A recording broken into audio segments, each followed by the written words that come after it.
Hello. स्वागत है आप सभी का एक और हमारे नई वीडियो में। और प्लीज़ इन सबको देख के ना हंसना मत यार कि ये पहले से क्या लिख रखा है। एक्चुअली हुआ क्या, मैं नया माइक मंगाया था और मैं उससे रिकॉर्ड कर रहा था और मैंने टेस्ट तो करा था यार, पता नहीं यार, ऑडियो रिकॉर्ड ही नहीं हुई है ना। तो अब मैं दोबारा नहीं लिखने वाला था, मैं कहा यार इसी पे समझा देंगे, कि दूसरा पेज लेके समझा देंगे। हमने बड़े मेहनत से 10-12 मिनट की वीडियो बनाई थी यार वो। छोड़ो कोई ना, होता है यार जीवन में। एक बात मैं बताता हूँ। चलो, मैं जो सारी चीज़ें मैंने पहले बताई थी पहले वीडियो में वो बताना पड़ेगा सारी चीज़, है ना।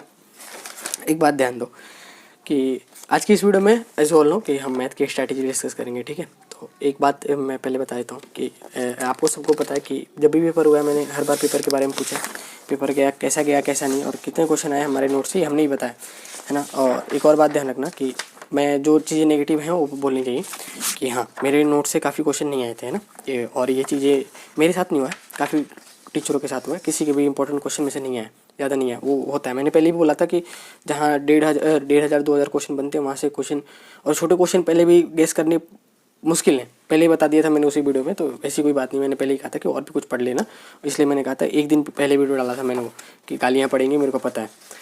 फिर भी मैंने आप लोग की रिक्वेस्ट पर डाली थी। ऐसा नहीं है कि उसमें से बिल्कुल नहीं आया था, हाँ, लेकिन जो फिजिक्स के जैसे उम्मीद लगा के बैठे थे ना, उतना मेरे को भी उम्मीद नहीं था उससे। फिजिक्स वाले पे तो था थोड़ा बहुत कि हाँ उसमें से आ जाएंगे, लेकिन केमिस्ट्री वाले पे मैंने पहले ही कहा था मेरे को उम्मीद नहीं है भाई, ज़्यादा नहीं है उम्मीद, क्योंकि वहाँ से नहीं आने मेरे को पता है। तो लेकिन हाँ, वहाँ से क्वेश्चन रिपीट हुए हैं, ऐसा नहीं हुआ है, काफ़ी क्वेश्चन हुए हैं, काफ़ी रिपीट हुआ है। लेकिन जो आप लोगों ने जो एक्सपेक्टेशन लगा रखी थी ना कि भैया ने 30 बताएं, लास्ट टाइम 15 में से 6-7 रिपीट हो गए, तो 30 में से कम 12-15 तो रिपीट हो जाते हैं ना, ये सोच के लगा रखे थे, मेरे को पता है, इसलिए नहीं हुआ वो। इसलिए वो बच्चों को हट दे रहा थोड़ा सा। हाँ, काफ़ी किसी ने कुछ नहीं बोला मेरे को, बस हाँ काफ़ी ने बचाव ही किया। ठीक है, चलो एक बात अपन ध्यान रखते हैं, जो हो गया सो हो गया। लेकिन पेपर इजी था यार, ऐसा नहीं है कि पेपर टफ गया है। मेरे को कुछ ज़्यादा कुछ अफसोस नहीं है कि पेपर मेरे में नोट्स में से नहीं आया। पेपर इजी था काफ़ी, और मेरे को पता था काफ़ी इजी आएगा पेपर, है ना। MCQ का थोड़ा डर था, लेकिन हाँ वो भी अच्छा था। अब ध्यान रखना कि ऑलमोस्ट आपके ये जो है आखिरी पेपर होगा किसी का, तो अगर आपके PCB नहीं है तो, है ना। बाकी बस बायो का किसी का होगा तो होगा। देखो अब देखो, मैथ की स्ट्रैटेजी में एक बात मेरे को ध्यान रखो, इसमें जो अपने पास इतने चैप्टर हैं ना, कुछ थोड़ा डिफरेंट होने वाला है इस वीडियो में, आपको पता है। ये आपके पास चैप्टर्स हैं relation and function, inverse trigonometry, matrices, determinants, continuity and function, सारी चीज़ें आपको पता है, मेरे को पढ़ के दोबारा बताने की जरूरत नहीं है। एक बात ध्यान रखो, मेरे पास ना कुछ मैसेज आते हैं कि भैया हम अन्य महत्वपूर्ण क्वेश्चन करें या नहीं करें।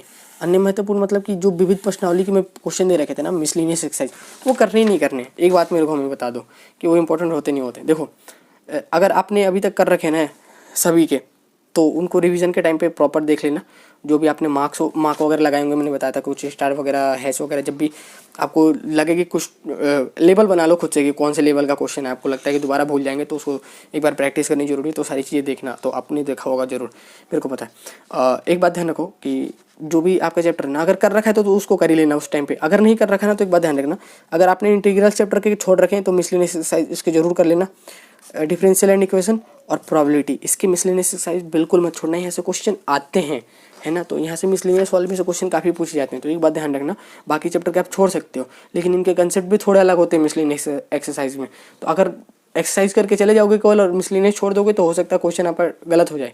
तो एक बात ध्यान रखना, ये कर लेना। और देखो एक और बात मैं बताता हूँ कि अब आते हैं कि स्ट्रैटेजी क्या रहनी चाहिए आपको। जो आपके पास है, आपके पास कितने दिन है? 18 है, 18 तो गया आज, है ना। 19 है, 20 है, 21 है, 22 है और 23 को तो आपका एग्ज़ाम ही है, द फाइनल एग्ज़ाम, क्या बोलते हैं आप लोग, दी डे, है ना। एक बात ध्यान रखो, आपके पास 19 है, 20 है, 21 है, 22 है, ऑलमोस्ट 4 दिन है। आज मेरे को पता है आज कोई नहीं पढ़ने वाला, एक आध दो ही होंगे जो पढ़ेंगे, बाकी कोई नहीं पढ़ता। कल से स्टार्ट करना, कोई दिक्कत नहीं, आज रिलैक्स कर लो यार, है ना। केमिस्ट्री का एग्ज़ाम देखे आए होंगे। एक बात चलो ध्यान रखो, चलो अपन ने स्टार्ट करते हैं।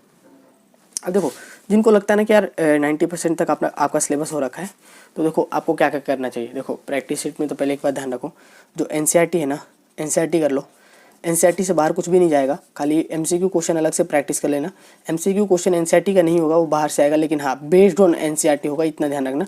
NCERT से बाहर और सिलेबस से बाहर कुछ नहीं जाएगा, लेकिन जो बड़े क्वेश्चन होंगे सेक्शन B वगैरह के, सेक्शन B में वो प्योर क्वेश्चन NCERT का होगा प्रॉपरली, है ना। एक वर्ड भी इधर उधर नहीं होगा, इसका आंसर भी सेम आएगा जो आपने पहले सॉल्व कर रखे, न्यूमेरिकल वैल्यू तक सेम रहते हैं, बात ध्यान रखना, है ना। और देखो उसके बाद क्या करना, मॉडल पेपर सॉल्व कर लेना, ठीक है। दूसरी चीज़ मॉडल पेपर, और और 2024 वाला है ना जो ऑफिशियल रिलीज़ करा है आरबीएससी ने। और तीसरी चीज़ शेखावाटी से क्वेश्चन वगैरह लगाना चाहो तो लगा लेना, बाकी अदर कुछ भी करने की जरूरत नहीं है आपको, है ना। इंपॉर्टेंट क्वेश्चन वगैरह देखना हो तो देख लेना, लेकिन हाँ मैथ के जैसे मैंने केमिस्ट्री का बताया, मैथ की भी पॉसिबिलिटी बहुत कम रहती है कि इंपॉर्टेंट क्वेश्चन में से क्वेश्चन आ जाए, है ना। तो एक बात उसको छोड़ ही देना, क्योंकि मैंने भी फॉलो करा था, कुछ इंपॉर्टेंट सीरीज वगैरह नहीं आए थे वहाँ से क्वेश्चन, तो एक बात ध्यान रखना आप। दूसरी चीज़ की बात करते हैं, जो उनको लगता है भैया हम फेल होने वाले, फेल होने के कगार पे। अब देखो मैं आपके लिए कुछ वरदान बता रहा हूँ क्या करना है। देखो आपका जो चैप्टर नंबर 2 है ना, chapter number 2 inverse trigonometry, chapter number 3 chapter number 4 आपका मैट्रिक्स और डिटर्मिनेंट्स, ठीक है। अगर कंटिन्यूटी पढ़ रखा है तो पढ़ लेना, क्योंकि कंटिन्यूटी इजी है, उसको रिवाइज कर लेना अगर पढ़ रखा है, नहीं तो छोड़ देना, कोई दिक्कत नहीं है। चैप्टर नंबर अगर जो पढ़ रखा है उसको तो पढ़ ही लेना यार, बाकी जो छोड़ रखा है उसके लिए बता रहा हूँ। चैप्टर नंबर 10 है, ईजी है, लीनियर प्रोग्रामिंग भी देख सकते हो, देखना चाहो तो। प्रोबेबिलिटी पढ़ लेना एक बार, है ना, प्रोबेबिलिटी वाला जो चैप्टर है वो पढ़ लेना एक बार। प्रोबेबिलिटी तो पूरी तो नहीं पढ़ी जाएगी आपसे, है ना, जितना हो सके उतना पढ़ लेना, कोई दिक्कत नहीं है। अब देखो आते हैं कुछ इंपॉर्टेंट चीज़ पे। अब देखो अब तो ये हो गया, अब आपको पता है भैया इतने में तो भेज के हमें खुश होने वाले नहीं है, आपको पता है। अब देखो जो बचे हुए रेस्ट चैप्टर लेना उसके लिए क्या करना, पीआईक्यू कर लेना। पीआईक्यू से इस बार भी केमिस्ट्री में बहुत क्वेश्चन पूछे गए थे, फिजिक्स में पूछे गए थे, पीआईक्यू कर लेना। पीआईक्यू के जितने क्वेश्चन है वो देख लेना। बाकी आपके फॉर्मूले हर चैप्टर के याद होने चाहिए। फॉर्मूले क्यों बता रहा हूँ मैं, फॉर्मूला और उसके बेस पे छोटे मोटे क्वेश्चन, फॉर्मूला के बेस पे देखो जो एमसीक्यू क्वेश्चन होगा ना वो प्रॉपरली फॉर्मूले पे बेस होगा, ज़्यादा कुछ कंसेप्ट नहीं लगेगा। तो छोटे क्वेश्चन अगर आपको सारे चैप्टर कर लो फॉर्मूले याद होंगे तो एमसीक्यू क्वेश्चन आप अटेम्प्ट कर लेके जाओगे और फिल इन द ब्लैंक्स भी एमसीक्यू क्वेश्चन वगैरह यहाँ के इजी हो जाते हैं, क्योंकि फॉर्मूला बेस होता है, आपने सारी चीज़ें पढ़ रखी है। सेक्शन ए और सेक्शन बी के भी क्वेश्चन कर सकते हो, बस आपको दिक्कत सेक्शन सी और सेक्शन डी में आएगी। उसके लिए क्या करना है, देखो इंपॉर्टेंट क्वेश्चन कर ही रखा है वो यहाँ से कवर हो जाएगा, और फिर क्या कहते हैं पीआईक्यू से देखोगे तो छोटे बड़े क्वेश्चन सारे कवर हो जाएंगे, तो वो कर लेना, तो वहाँ से ऑलमोस्ट बड़े क्वेश्चन भी आपके अटेम्प्ट में आ जाएंगे, तो उसकी कोई दिक्कत नहीं है, ठीक है। तो वो बस वहाँ से कर लेना। और एक और बात ध्यान रखना कि जो एमसीक्यू क्वेश्चन है मैंने पहले ही बता दिया कि वो प्रॉपरली उसके बेस पे होगा, तो वहाँ से कोई देखने की जरूरत नहीं है, डरने की बात नहीं है। देखो उसके बाद बात करते हैं, अब बोलोगे भैया इसको आपने बता तो दिया, कोई सीक्वेंस फॉलो करना है ऐसे करना है। देखो मेरा क्या सीक्वेंस है, अगर कुछ नहीं पढ़ा है तो देखो मैं जो बता रहा हूँ पहले वेक्टर करना, अगर रिवाइज भी कर रहे हो तो वेक्टर करना, क्योंकि बूस्ट बहुत अच्छा देगा और ये ईजी भी है, तो कॉन्फिडेंस बहुत बढ़िया आएगा। पहले वो कर लेना, उसके बाद चैप्टर नंबर 3 करना मैट्रिक्स।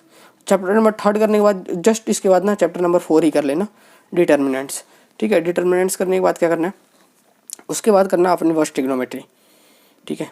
4th पार्ट पे इनवर्स ट्रिग्नोमेट्री चैप्टर सेकंड। अब देखो चैप्टर 2 जब हो जाए ना, तो चैप्टर 2 के बाद क्या करना कि कंटिन्यूटी को पढ़ लेना, ठीक है। कंटिन्यूटी अगर पढ़ा है तो पढ़ लेना, बाकी छोड़ना है तो छोड़ सकते हो, कोई दिक्कत नहीं है। उसके बाद आपका प्रोबेबिलिटी आ जाएगा, छोटे बहुत क्वेश्चन देख लेना, काम हो जाएंगे। 7th की बात करते हैं तो उसके बाद लीनियर प्रोग्रामिंग कर लेना। देखो मैं एक बात ये ध्यान रखना, अगर कुछ नहीं पढ़ा है ना तो कैलकुलस से दूर ही रखना, और कैलकुलस नया चीज़, अगर कैलकुलस छूटा हुआ है तो इसको हाथ मत लगाना। जितना पढ़ा है, अगर पढ़ा है तो थोड़ा बहुत तो देख लेना, फॉर्मूले वगैरह याद है, ठीक है, फॉर्मूले के बेस पे कर लेना, ठीक है। लेकिन अगर नहीं पढ़ा है तो प्लीज़ इसको मत छेड़ना, क्योंकि अगर इसको छेड़ने बैठे तो ये छेड़ने में माहिर है, फिर जब ये छेड़ देगा तब रोने बैठ जाओगे आप, क्योंकि ये कॉन्फिडेंस बहुत नीचे गिराता है। तो कैलकुलस से प्लीज़ दूर रहना अगर नहीं पढ़ रखा है तो। बाकी पढ़ रखा है तो कोई बात नहीं, जितना पढ़ रखा है उसको तो रिवाइज कर लेना, मैं पहले ही बोल दिया, ठीक है। तो मिलते हैं अपन अगली वीडियो में, तब तक के लिए बाय। जितनी चीज़ें थी इंपॉर्टेंट वो मैंने बता दिए, और ट्राई करेंगे जो भी चीज़ अपने से हो सकेगा वो अपन करेंगे, ठीक है।